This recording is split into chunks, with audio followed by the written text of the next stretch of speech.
പ്രവാസിയായതിനാലാണ് ഒറ്റാൽ എന്ന സിനിമയ്ക്ക് ഗൃഹാതുരത്വം നിറഞ്ഞ തിരക്കഥ എഴുതാൻ കഴിഞ്ഞതെന്ന് ദേശീയ അവാർഡ് നേടിയ ജോഷി മംഗലത്ത്. സമൂഹത്തിന് നല്ല സന്ദേശങ്ങൾ പകരാൻ കഴിയുന്ന തിരക്കഥകൾ എഴുതുകയാണ് തൻ്റെ ലക്ഷ്യമെന്നും അദ്ദേഹം കൊച്ചിയിൽ ജീവൻ ന്യൂസിനോട് പറഞ്ഞു. യാദൃച്ഛികമായി സിനിമാ ലോകത്തേക്ക് കടന്നു വന്ന ജോഷി മംഗലത്ത് എന്ന തിരക്കഥാകൃത്ത് ഒറ്റാൽ എന്ന സിനിമയ്ക്കായി എഴുതി ചേർത്തത് പച്ചയ ജീവിതത്തിന്റെ വ്യത്യസ്തമായ മുഖങ്ങളായിരുന്നു. ആ രചനയ്ക്ക് ദേശീയ ബഹുമതി കൂടി ലഭിച്ചപ്പോൾ തന്റെ ജീവിതം തന്നെ മാറ്റിമറിച്ചെന്ന് ജോഷി മംഗലത്ത് പറയുന്നു.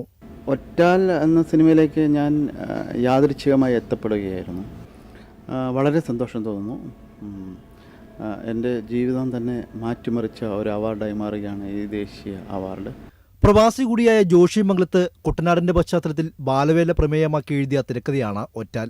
ആന്റൺ ചെക്കോവിന്റെ വാങ്ക എന്ന കഥയായിരുന്നു ഒറ്റാലിന്റെ പ്രമേയം. പ്രവാസിയായതിനാലാകാം തന്റെ തിരക്കഥയിൽ ഗൃഹാതുരത്വം നിറഞ്ഞ ഓർമ്മകൾക്ക് ഇത്രയധികം ആഴം കൂടിയതെന്ന് ജോഷി പറഞ്ഞു.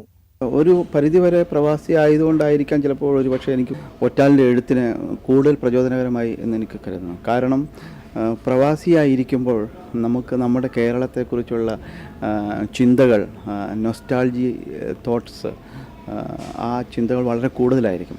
നമ്മൾ അവിടെ നിന്നും ഇമാജിൻ ചെയ്യുമ്പോൾ നമ്മൾ നേരിട്ട് കാണുന്ന പ്രകൃതിയേക്കാൾ കൂടുതൽ നമ്മുടെ മനസ്സിൽ വളരെ മനോഹരമായ ചില ബിംബങ്ങൾ അല്ലെങ്കിൽ ചില ചിത്രങ്ങൾ നമ്മൾ മെനഞ്ഞെടുക്കാൻ കഴിയും.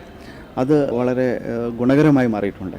21 വർഷമായി ദുബായിൽ ഹാർമൻ കാർഡൻ എന്ന അമേരിക്കൻ കമ്പനിയുടെ ഹ്യൂമൻ റിസോഴ്സ് മാനേജറായ ആറ്റിങ്ങൽ സ്വദേശിയായ ജോഷിക്ക് ഇനി എഴുത്തിൽ സജീവമാകാനാണ് താല്പര്യം. സമൂഹത്തിന് നല്ല സന്ദേശങ്ങൾ പകരാൻ കഴിയുന്ന എഴുത്തുകൾ ഉണ്ടാകണമെന്നാണ് ആഗ്രഹമെന്നും അദ്ദേഹം പറഞ്ഞു. ആദ്യം ചെയ്ത പ്രൊജക്റ്റ് പരിസ്ഥിതിയുമായി ബന്ധപ്പെട്ട ഒരു പ്രൊജക്റ്റാണ്. ചില പ്രത്യേക കാരണങ്ങൾ കൊണ്ട് അത് അന്ന് ഞങ്ങൾ പെൻഡിങ്ങിൽ വയ്ക്കുകയായിരുന്നു.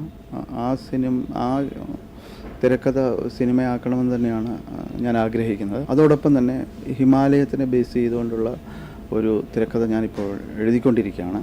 മനുഷ്യന് എന്തെങ്കിലും നല്ല മെസ്സേജ് കൊടുക്കാൻ, അതായത് ഈ സമൂഹത്തിന് എന്തെങ്കിലുമൊക്കെ ഒരു മെസ്സേജ് കൊടുക്കാൻ കഴിയുന്ന കഥകൾ അല്ലെങ്കിൽ തിരക്കഥകൾ എഴുതാൻ കഴിയണമേ എന്നാണ് എൻ്റെ പ്രാർത്ഥന. ജീവൻ ന്യൂസ്, കൊച്ചി.